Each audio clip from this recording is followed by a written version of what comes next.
갈라디아서 강론 네 번째 시작하겠습니다. 오늘 본문은 갈라디아서 2장 11절에서 21절인데요. 전반부는 안디옥 사건이라고 그럽니다. 바울이 베드로의 행동을 질책한 사건이고 15절부터 21절은 그 사건에 대한 바울의 해석입니다. 바울의 해석입니다. 근데 오늘 우리 학생들하고 소그룹 나눔을 했는데 제가 이 A4 10장 이상 되는 긴 내용으로 정리를 했는데 아이들은 한 칼에 끝내더라고요. 그래서 제가 지금 오늘 길게 할 의욕이 상실해 버렸습니다. 그래서 토론하다가 우리 은서은호가 요약을 해왔더라고요. 그래서 요약을 해봐라 그랬더니 이건 베드로의 위선을 비난하고 율법보다는 믿음이 더 중요합니다 라고 하더라고요. 그 짧게 얘기할 수 있는 거를 난 이렇게 길게 얘기했을까. 그리고 오늘 초원 시온이 보고 너는 이거 보고 뭔 내용인 것 같으니 그랬더니 이거 경천 동자일 만한 얘기를 해요. 뭔지는 모르지만 하여간 유대인이나 이방이나 같이 예배드리고 밥 먹고 뭘 하면 되지 차별하지 말자 뭐 그런 얘기 하는 것 같아요. 그래서 내가 얘는 3주 동안 우리가 연락 얘기한 거를 그냥 딱 보고 알더라고요. 그래서 이 목사의 직업에 대한 이 자괴감이 드는 그런 시간입니다. 그러니까 그 얘기를 제가 길게 하려고 그랬는데 이미 다 했기 때문에 좀 짧게 하려고 합니다. 무슨 얘기인지 알겠죠? 요약됐죠? 그 다음에 믿음, 율법보다는 믿음이 중요하다. 그리고 그 믿음이라는 것은 유대인이나 이방인이나 같이 예배하고 같이 밥 먹고 소외시키지 않고 차별하지 않고 잘 어울리는 것이 다. 그 얘기를 하려는 겁니다. 자, 맥 잡으셨죠? 붙잡으셨죠? 제가 오늘 강의 안에 이걸 다 얘기했다 한 2시간 할 거리이기 때문에 강의 안으로 퉁치고 그냥 툭툭 이렇게 집어가면서 얘기만 하도록 그렇게 하겠습니다. 하여간 오늘 제가 서론에 하려고 했던 얘기가 뭐냐면요. 특별히 2장 15절부터 21절, 특별히 2장 16절은요. 너무너무 어려운 본문입니다. 왜 어렵냐면 여러분이 읽으면 안 어렵고요. 저도 안 어려운데 교수, 박사님들이 너무너무 어렵다, 중요하다 그래가지고 어려워지는 본문입니다. 근데 아까 우리 아이들이 했던 얘기처럼 그 본질만 붙잡으면 안 어려워요. 자, 오늘은 방식을 한 절 한 절씩 설명하는 방식으로 얘기하겠습니다. 11절. 여기서 게바가 언제 왜 안디옥에 왔는지는 모릅니다. 사도행전을 보면 추정이 가능해요. 근데 그냥 그거 안 중요하니까 넘어갑니다. 근데 뭔가 잘못한 일이 있었고 바울이 정면으로, 그러니까 바울이 베드로 얼굴을 보면서 공개적으로 많은 사람들이 보는 앞에서 공개 비판, 공개적인 탄핵을 했다 이 말입니다. 이 말에서 우리가 볼 수 있는 게 뭐냐면요. 이 잘못한 일이 있다고 할 때 이 잘못한 일이 유죄 판결을 내린다 이런 뜻입니다. 그러니까 유죄를 내릴 만한 잘못한 일이 있었고 그것을 공개 비판을 가했다 이겁니다. 여기에서 바울의 이중적 노림수가 뭐냐면 한편으로 자기의 사도적 권위를 얘기합니다. 나는 베드로랑 맞짱 뜨고 베드로를 잘못한 것을 비판할 만큼 사도적 권위를 갖고 있다. 그리고 베드로로 상징되어지는 예루살렘 교회의 기존 교회의 권위와로부터 독자적인 사도다. 뭐 이런 얘기를 하려는 거고요. 왜 이 얘기를 하냐면 지금 바울의 자전적 스토리의 맨 마지막 부분입니다. 자기가 어떻게 예수 믿기 전에 어땠고 예수 다메섹에서 어떻게 예수님 만났고 그 위에 어떻게 했고 그리고 지금 내가 베드로를 만나서 이런 일을 얘기했다라는 자전적 스토리의 맨 마지막 부분입니다. 그리고 자전적 스토리의 핵심은 자기의 사도권을 방어하는 거예요. 나는 하나님이 따로 세운 특별한 사람이다라는 것. 그리고 그것과 함께 그러기 때문에 내가 여러분들에게 전하는 이 복음은 하나님이 주신 복음이지 사람이 만들거나 창안해낸 게 아니다. 그 얘기를 하려는 거예요. 그렇기 때문에 내가 지금 베드로를 공개 비판하는 것을 통해서 나는 하나님이 세운 사도라는 것, 그리고 내가 말하는 것은 하나님의 복음이지 사람의 복음이 아니라는 것을 말하는 맥락에서 얘기를 하고 있다라는 겁니다. 여기에서 우리가 하나 적용할 수 있는 것을 얘기하고 싶어요. 항의하는 바울의 모습입니다. 자, 이거는 제가 몇 번 얘기했기 때문에 짧게 얘기합니다. 제가 하박국 고통을 노래하다 하면서 하박국은 개신교의 할아버지다 그런 얘기를 했어요. 하박국이 오직 의인은 믿음으로 살 것이다 그랬고 그 말을 바울이 로마에서 했고 그 다음에 루터가 그 말을 갖고 종교개혁을 했고 우리는 또 그 말을 따라 사는 프로테스탄트입니다. 그래서 하박국을 읽어보면 항의하는 사람이에요. 하나님 왜 이러십니까? 하고 하나님께 항의하는 사람이거든요. 그래서 우리를 개신교인을 영어로 뭐라고 그래요? 프로테스탄트라고 그럽니다. 프로테스탄트라는 말은 항의하는 사람이다 이 말이에요.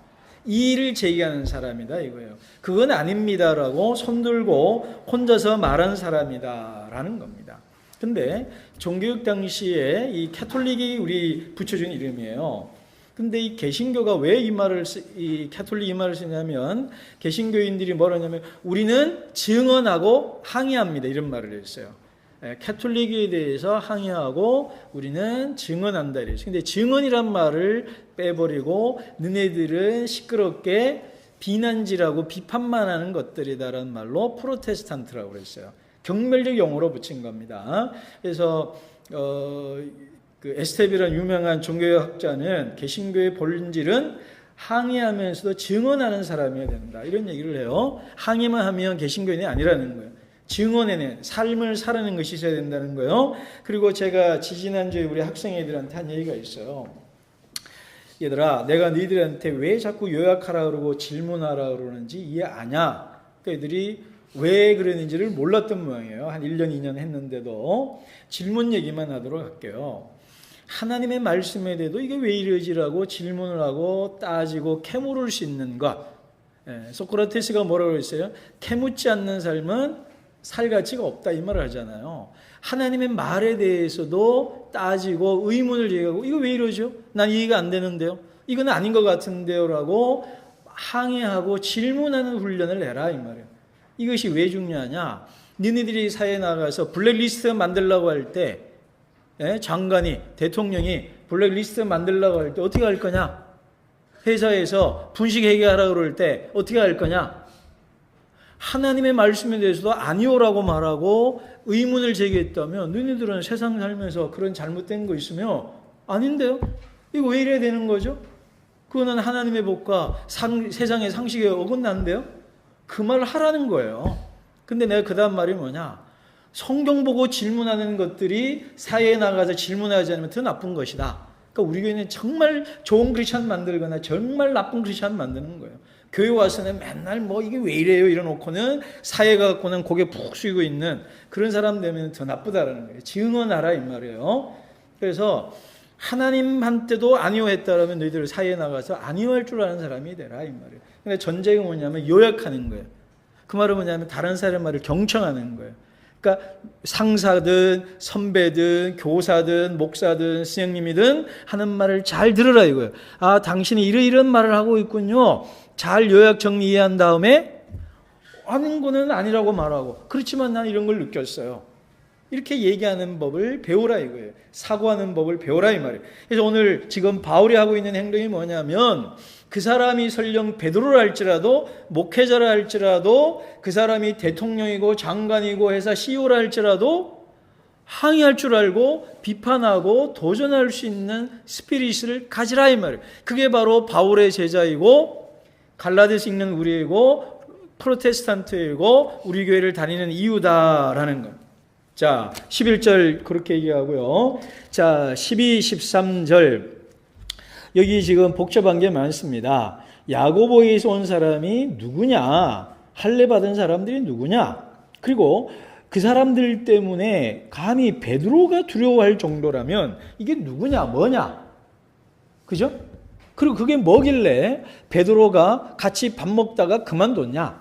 그리고 그 밥 먹다가 밥 한 번 안 먹은 가지고 베드로가 이렇게까지 공개 망신을 당할 만큼 중대한 심각한 문제냐?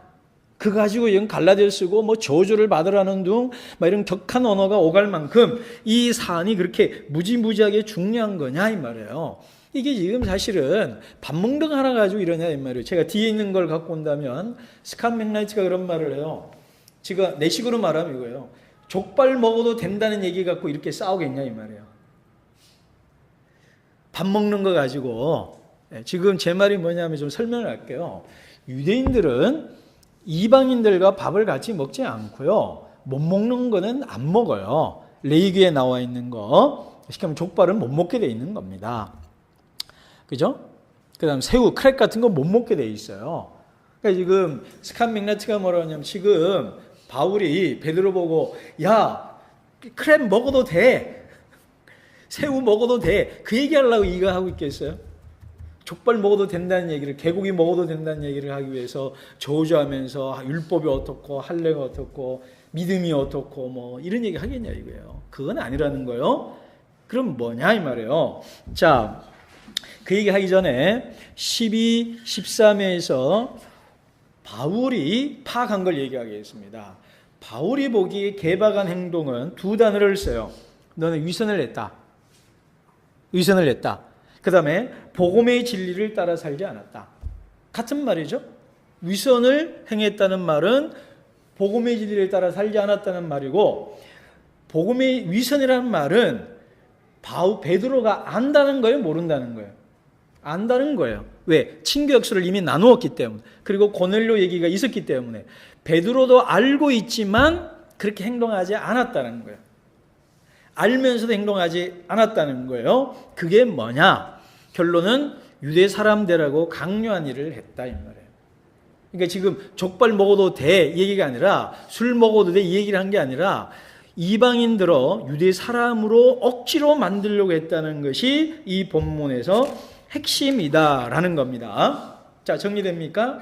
베드로가 한 행동은 위선이에요. 복음의 진리를 따라 살지 않는 거예요. 근데 그 내용이 뭐냐면 이방인을 유대인으로 만들려고 했다 이 말이에요. 그것도 억지로. 자, 그림이 그려지십니까? 자, 그 맥락에서 보면, 자, 요 맥락, 자, 요 세 가지 포인트. 위선, 복음의 진리, 억지로 유대인 만든다. 요거 놓고 배경 얘기하겠습니다. 제가 지난주 했기 때문에 짧게 넘어갑니다. 사도행전 10장에서 11장을 보면 고넬료 회심이 나와요. 강한 67쪽 한번 보십시오. 거기 보면 사도행전 10장 28절 나와요.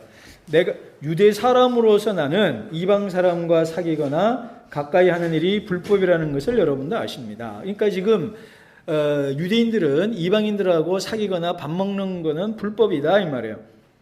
왜? 속되거나 부정하다고 생각하기 때문이다 이 말이에요. 그래서 안 먹었는데 하나님이 괜찮다 해서 내가 왔다 이 말이에요. 그런 다음에 베드로의 설교를 듣고 이 사람들이 회심을 내요. 그러니까 베드로가 뭐라고 하냐면 34, 35절 같이 한번 읽어봅시다. 거기 가리지난 하고요. 같이 읽겠습니다. 시작.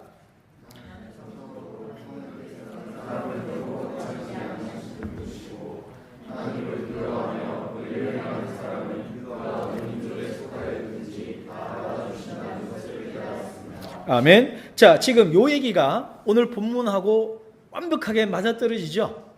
그죠? 자, 그 얘기입니다. 그러니까 이제 네가 안다 이 말이에요. 아는데 그렇게 했다 이 말입니다. 그래서 예수님 식사 얘기는 제가 넘어가고요. 자, 근데 이게 왜 중요하냐면 베드로가 뭐래요? 나는 유대인으로서 이방인들을 사귀거나 밥 먹는 것을 불법이다. 불법이라는 말은 법을 어겼다는 거고, 여기서 말하는 법은 율법, 토라를 말합니다. 그러니까 율법을 어기는 일이기 때문에, 신앙적인 문제이기 때문에 안 한다 이 말이에요. 그 말은 뭐냐면 내가 유대인이라는 거, 다시 말하면 하나님의 구원받은 백성이라는 것은 이방인들과, 부정하다고 하는 이방인들과 밥 먹지 않는 것이 다 이 말이에요. 그러니까 이 말이에요. 네가 크리스찬인지 아닌지 한번 얘기해봐. 그랬더니 옛날에 뭐라고 그랬어요? 나는 술을 안 마십니다. 그러면 그 사람이 어디 가서 나 술 안 먹어 그러면은 대본에 뭐라고 반문이 나오죠? 너 교회 다니니? 그렇게 나오잖아요. 그죠? 그러니까 이거예요. 난 저 이방인들하고 다른 나라 사람하고 밥 안 먹어 그러면 너 유대인이구나 이랬다는 거예요. 담배 안 피워 그러면은 건강 때문에 안 피냐가 아니라 너 교회에 다니는구나 그 말이라는 거예요. 그러니까 교회 다닌다는 사람의 외부 드러나는 마크 표지가 뭐냐 하면 술, 담배 이런 거잖아요. 그러니까 예수님 당시 유대인들에게 내가 하나님의 백성이라는 이 정체성, 이거를 깨면은 나는 타락한 사람이야, 라고 느끼게 하는 것이 뭐냐면 할례 문제였고 안식일 문제였고 이방인과 식사하는 문제예요. 이게 복음서에도 나오고 갈라디아서 세 가지 논쟁입니다. 그중에 가장 중요한 게 할례고요. 자, 그래서 족발 먹으라고 지금 바울이 싸우는 게 아니고 네가 그리스도인이라는 신앙의 정체성을 한번 근본적으로 검토해보자, 그 얘기를 지금 바울이 하고 있는 거예요. 자, 그래서 그 결론이 뭐냐면, 자, 우리 중간에 69쪽으로 쭉 넘어갑니다. 그러니까 베드로로 상징되는, 자 보세요. 원래 나면서 유대인이었던 사람은 율법을 지키는 게 익숙해요, 안 익숙해요? 익숙하고 자연스러워요. 그러니까 베드로는요, 그냥 살면 돼, 그대로. 그냥 뭐 족발 안 먹고 되고, 뭐 원래 안 먹던 거니까. 근데 이제 문제는 족발을 먹고 새우를 먹고 이 개고기를 먹던 사람들한테 예수 믿으라고 말할 때 어떻게 되는 거예요? 너 족발 먹으면 안 되고 개고기 먹으면 넌 크리스찬이 될 수 없어, 이렇게 되는 거예요. 자, 그럼 이제 뭐가 문제가 되는 거예요? 자, 이게 문제가 되는 겁니다. 너 족발 먹는 한 크리스찬이 될 수 없어. 오늘 왜 이렇게 족발이 나오나? 오늘 족발 좀 사와야 되겠는데. 무슨 얘기인지 알겠죠? 네가 크리스찬이 되려면 한국인의 풍습을 버려라, 이 말이에요. 한국인의 풍습을 버려라. 근데 그 말은 뭐냐면 유대인이라는 민족이 최고요. 히틀러가 아리안주의가 최고요. 일본 천황, 일본 민족이 최고요. 뭐 이런 것처럼 지금 그 얘기가 되는 거예요. 자, 여기서 결론 얘기할게요. 신앙과 민족과 국가 이데올로기가 통합이 되는 거예요. 문화와 풍습이. 그래서 바울이 거부하는 거예요. 그러니까 이방인들은요, 그러니까 바울이 얘기한 게 뭐냐면 그냥 예수 믿으면 구원받을 수 있지, 그 얘기를 하는 거예요. 자, 지금 그 맥락입니다. 자, 근데 중요한 거 하나 얘기할게요. 자, 12절에 보시면 음식을 먹다가 나오고요. 그 자리를 떠나 물러난 일입니다, 이래요. 근데 이게요, 동사 시제가 아주 재밌습니다. 미완료 과거 시제라고 그래요. 미완료. 은서야, 미완료가 뭐냐? 완료? 안 됐다 이거지. 근데 현재요, 과거요, 미래요? 과거예요. 과거 어느 시점에 그 행동이 완료되지 않았다는 말은 계속 진행 중이라 이 말이에요. 그러니까 베드로가 안디옥에 가서 이방인들과 밥 먹은 것이 한 번이 아니고요, 반복적이고 계속 했다는 거예요. 그러다가 떠나 물러난 일도 미완료 과거 시제예요. 그러니까 할례 받은 사람 와서 뭐라고 하니까 그 자리에서 그만하고 단칼에 끝낸 게 아니고 점차 불안을 느끼고 줄이기 시작했다, 이런 뜻입니다. 압력을 받고 두려움이 밀려오니까 베드로가 점차 줄여 나갔다라는 겁니다. 그렇기 때문에 바나바까지도 주변 사람들까지도 베드로가 그러니까 자기들도 압력받고 있다가 베드로까지 그러니까 나도 하지 말아야 되겠다 해서 이방인들과 밥 먹는 거를 중지시켰다, 이 말이에요. 이것들이 바로 이방인들을 열등한 사람으로 취급한 것이고, 나는 구원받으려면 유대인이 되어야 되는 것이고, 그리고 내 문화와 내 풍습은 잘못된 것이구나 라는 걸 알게 된 것이다, 이 말이에요. 그리고 어떤 문화, 유대인의 문화는 최고 문화고 우월한 문화다, 이런 인식을 심어주게 된 거다, 이 말입니다. 그러면서 그게 12, 13절이에요. 자, 14절. 요지는 유대 사람으로 만들었다, 이 말입니다. 그러니까 이해가 되죠? 내가 하나님 믿으려면 유대인처럼 살아야 되는 거예요. 그럼 여러분 지금 교회 오실 때 남자들은 머리에 이거 다 하고 와야 되는 거예요. 이 유대인들 그 하듯이. 아니면 여러분이 이슬람 신자 되려면 꼭 뭡니까? 갑자기 이런 거 하고 다녀야 되는 거예요. 근데 지금 나중에 얘기하겠어요. 자, 근데 그거를 억지로 시켰다, 이 말이에요. 억지로. 그래서 물리적으로 했다, 이 말이에요. 힘을 폭력으로 못하게 했다, 이 말입니다. 자, 그래서 여기에서 핵심은 이제 다 얘기했어요. 네가 하나님 믿으려면 유대인이 된다, 이거예요. 한국인을 포기해라, 이 말이에요. 그럼 이제 여러분들 지금 예수 믿으려면요, 히브리어로 말을 하고 살아야 되는 거예요. 그리고 코셔, 특별히 만든 돼지고기를 먹거나 그러지 못 먹고 이래야 되는 거예요. 유대인식으로 옷을 입어야 되고 이제 그런 문화를 강조한다 이 말입니다. 자, 여기에서 제가 하려는 것과 이것이 오늘 우리에게 주는 의미가 뭐냐면 아까 얘기했어요. 국가와 자본 이데올로기와 신앙이 분리되라 이 말입니다. 예수님이 하나님과 돈을 만몬을 겸하여 섬기지 말라고 그랬죠. 지금 바울이 하는 말은 뭐냐면 네가 갖고 있는 돈이나 아니면 네가 갖고 있는 한국인이라는 정체성을 신앙인인 것처럼 개입시키지 말라 이 말이에요. 제가 예를 하나 들었어요. 자, 여러분 독도는 누구 땅입니까? 우리 땅이죠. 근데 교회가 독도는 우리 땅이라고 운동을 하면 될까요? 하면 안 될까요? 해도 될까요? 안 해야 될까요? 제 얘기 무슨 얘기인지 알겠나요? 경씨가 독도는 누구 땅이야? 근데 교회가 독도는 우리 땅이라고 일본과 싸우고 투쟁을 해야 될까요? 말아야 될까요?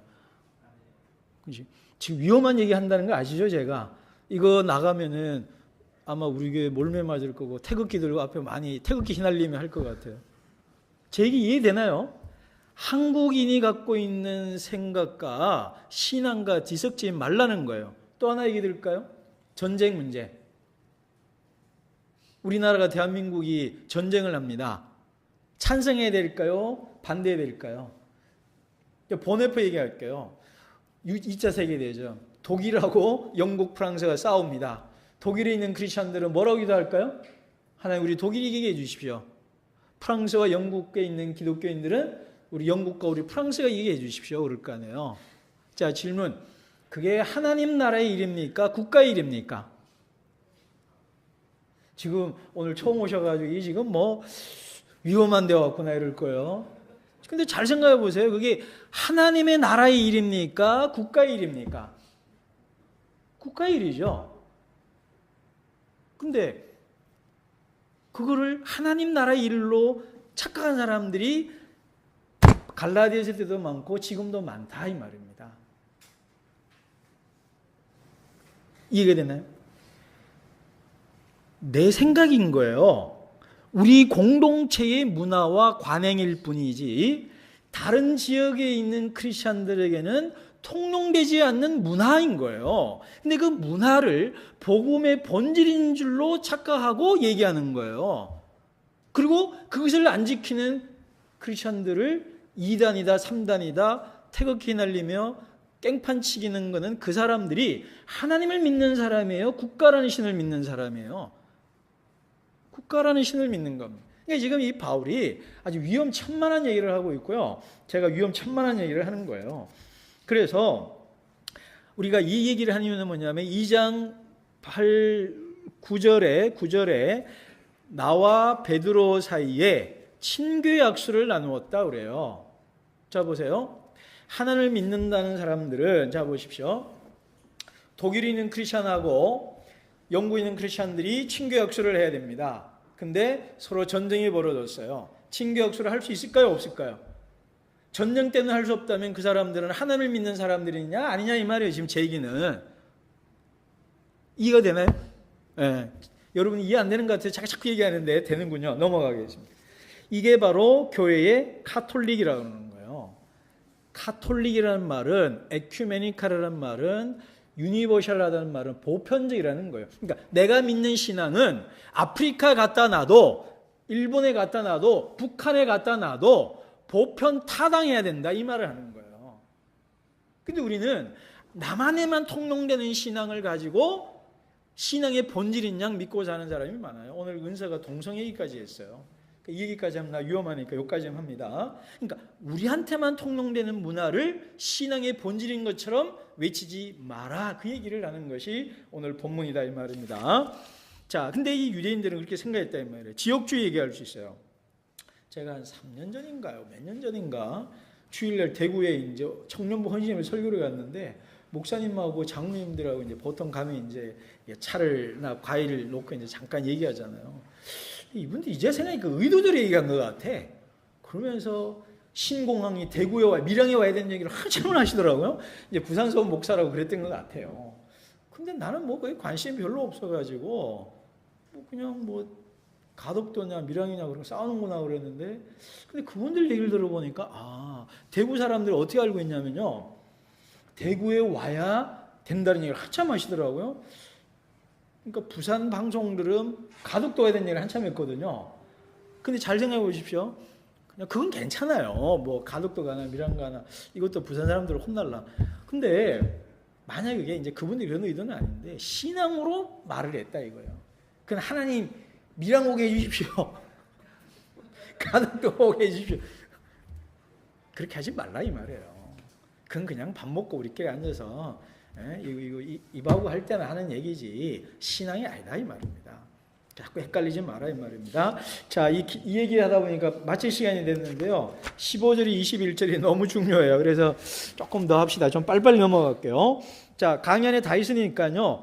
15절 보면 그 강의 안에 다 나와 있으니까 77쪽에 있어요. 넘어가고요. 16절 얘기 좀 하겠습니다. 16절에서 칭의 의롭다함이 나왔어요. 이 의롭다는 말을 가지고 지금 수백 건의 책이 나오고 있어요. 이게 뜻이 이겁니다. 그냥 재판 받을 때 너 무죄다 하는 말입니다. 법정적 칭의라 그래요. 이게 이제 사실은 구약에서 이 칭의 의롭다는요 관계를 말합니다. 그러니까 나하고 너하고 좋은 관계, 올바른 관계를 맺는 것이 의롭다는 거예요. 근데 이게 맞는 해석이라고 봐야죠. 지금 무슨 맥락이죠? 유대인하고 이방인하고 밥 먹냐 안 먹냐 이 얘기 갖고 싸우는 거니까 다른 사람하고 올바른 관계를 맺는 것이다. 이렇게 봐야 되는 거예요. 자, 그런 것들이 있다 이거고요. 율법의 행위가 뭐냐? 이거 가지고 첫째는 이방인과 밥 안 먹는 것과 할례로 봐야 됩니다. 그 다음에 근데 이게 자세히 보면요. 율법하고 뭐하고 대립이 돼요? 아까 우리 은서와 은호가 얘기한 것처럼 율법과 예수님이 대조되잖아요. 그래서 그 율법은 구약의 모세의 종교를 말합니다. 이거 이해하려면요. 이사야, 예레미야 보면 됩니다. 이사야가 뭐라고 그래요? 야, 나 역겹다 그래요. 너희들 양 잡는 거 나 냄새 싫다 그래요. 그리고 하나님이 양 좋아하냐 이 말이에요. 아니다 이 말이에요. 그러니까 양을 잡아서 제사를 드리면 나 예배 잘 드렸다, 좋은 신자라고 착각하는 것에 대해서 하나님이 역겹다 그러거든요. 그러니까 이런 거죠. 로고스 교회 다니니까 나는 괜찮은 교회 다니는 사람이야. 나 오늘 주일 예배 드렸으니까 하나님 좀 잘 믿은 것 같아. 착각하지 말라 이 말이에요. 그러니까 이게 율법의 행위라는 거예요. 사랑과 정의가 없이 교회에 나왔다, 갈라디아서 50번 읽었다는 걸로 나는 괜찮은 크리스찬이라 착각하는 것이 율법의 행위다. 지금 그 말을 하는 겁니다. 그 다음 세 번째 81쪽에서 율법은 뭐냐면 뭔가 예수님과 대립을 해요. 그래서 율법으로 구원받을 수 없고 예수님으로 구원받을 수 있다. 그 얘기를 하는 겁니다. 이게 아까 우리 아이들이 그런 거죠. 율법이 아니고 예수님이다. 믿음 행위가 아니고 신실함이다. 그랬어요.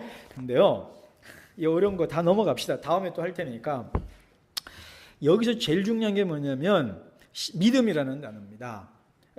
이게 82쪽입니다. 강의한 믿음이라는 단어가 여러분 히브리어로 에무난고요. 영어 헬라어로 피스티스고 영어로 번역하면 페이스풀입니다.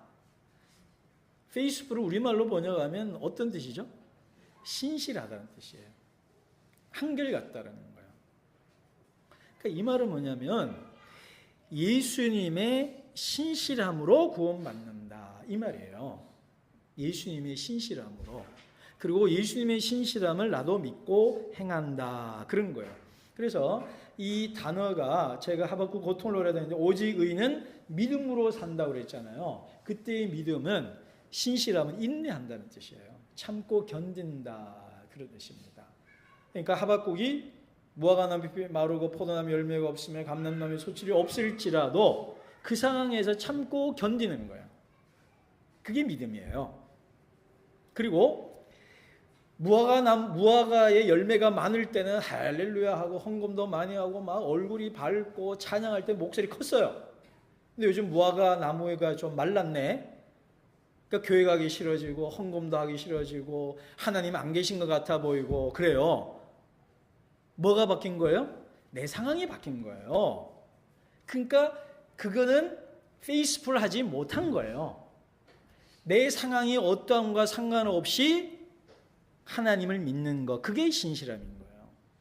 무화과가 열매가 많을 때든 무화과 열매가 없을 때든 나는 하나님을 믿겠다. 그게 욥의 믿음이고 하박국의 믿음인 거예요. 나는 여호와로 인하여 기뻐하리라. 그러니까 내가 기뻐하는 이유와 근거가 어디에 있냐면 감람나무의 소출과 내 외양간의 송아지가 얼마나 있느냐, 내 저축 통장에 얼마나 있느냐로 내가 기뻐하지 아니하고 하나님 그분만으로, 하나님 때문에, 온리 하나님 때문에 나는 기뻐하고 나는 행복의 이유가 하나님에게 있다. 그게 바로 에모나, 믿음, 신실함이라는 거예요. 그렇기 때문에 지금 우리가 구원받는다는 것은 율법을 따라 행하는 것이 아니고 예수님의 신실함이다 이 말이에요. 예수님의 신실함은 뭐냐면 하나님의 신실함인 거예요. 내가 너희를 사랑한다는 것. 너희들이 죄를 짓고 타락하고 위선적인 삶을 살지라도 나는 너희를 변개치 아니하고 똑같이 사랑한다. 그게 하나님의 신실함이에요. 근데 그 하나님의 신실함이 어디서 나타났어요? 십자가에서 나타났습니다. 십자가는 뭐예요? 하나님이 우리를 사랑한다는 것이 거짓이 아니고 위선이 아니고 진실이라는 살아있는 에비던스, 증거예요. 하나님은 신실하신 분입니다. 그래서 리처드 헤이스라는 신약학자는 뭐라고 하냐면 하나님에 대한 최고의 정의는 사랑이 아니라 그래요. 왜냐하면 마가복음에는 사랑이 안 나와요. 하나님에 대한 최고의 정의는 신실함이다 그래요. 그래서 헤세드라는 말은 언약의 신실함이라는 거예요. 그래서 예수 믿는 사람의 특징은 바로 신실함, 믿음이다 이 말이에요. 믿었다 이 말이에요. 믿을만하다 이 말이에요. 근데 그 믿을만하다라는 것이 십자가에서 나타났어요. 근데 십자가는요, 칼 들고 너 예수 믿으라고 협박, 강요, 억지로 믿으라고 요구하지 않았다는 것이 말하고 싶은 거예요. 그래서 비폭력적이고 억지로 하지 않았어요. 또 하나가 뭐냐면 십자가의 구원은 차별이 하지 않았어요. 그죠?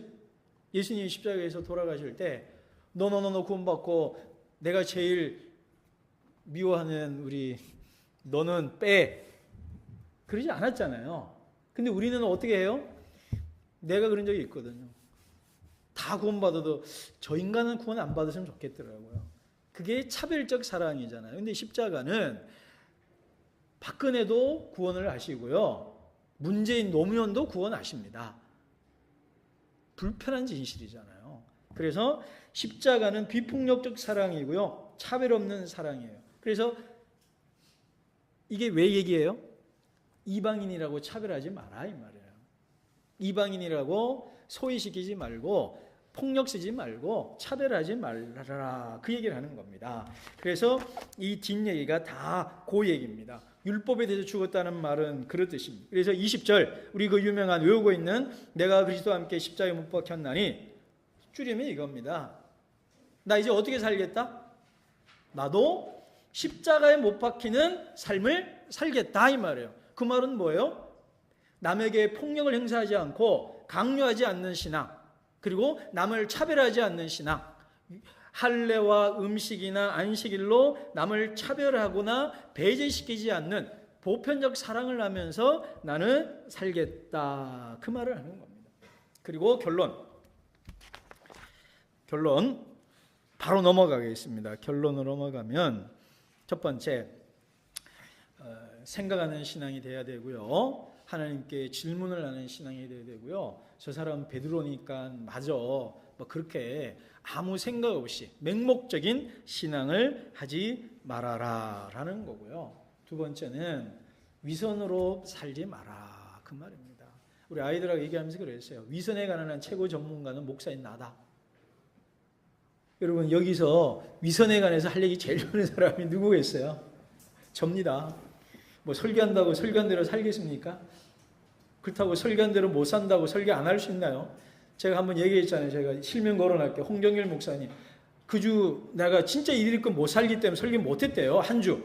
그러니까 그 얘기 듣고 교인들이 와, 우리 홍정일 목사님 위대하다고 그러는데, 난 내가 봐서는 안 위대해요. 나는 52주 설교 안 할 수 있어요. 그리고 난 51주를 설교하는 그분이 더 위선적이라고 봅니다. 어떻게 보면 나머지 51주는 그대 성경대로 살았을까요? 우리 어머님 말대로 아나콩콩, 그건 거짓말이에요. 나는 52주 설교 안 할 수 있어요. 안 해야 돼요. 왜? 위선이니까. 안 그래요? 근데 여러분 목사는 해야 되잖아요. 위선이라고 안 하면 그럼 뭐 목사하지 말아야 되고. 여러분 어디도 다닐 교회가 없어요. 그러니까 목사들은 위선하면서 설교하는 겁니다. 그죠? 그러니까 제가 알아요. 근데 어찌됐든 오늘 본문이 위선하지 마라 이 말이잖아요.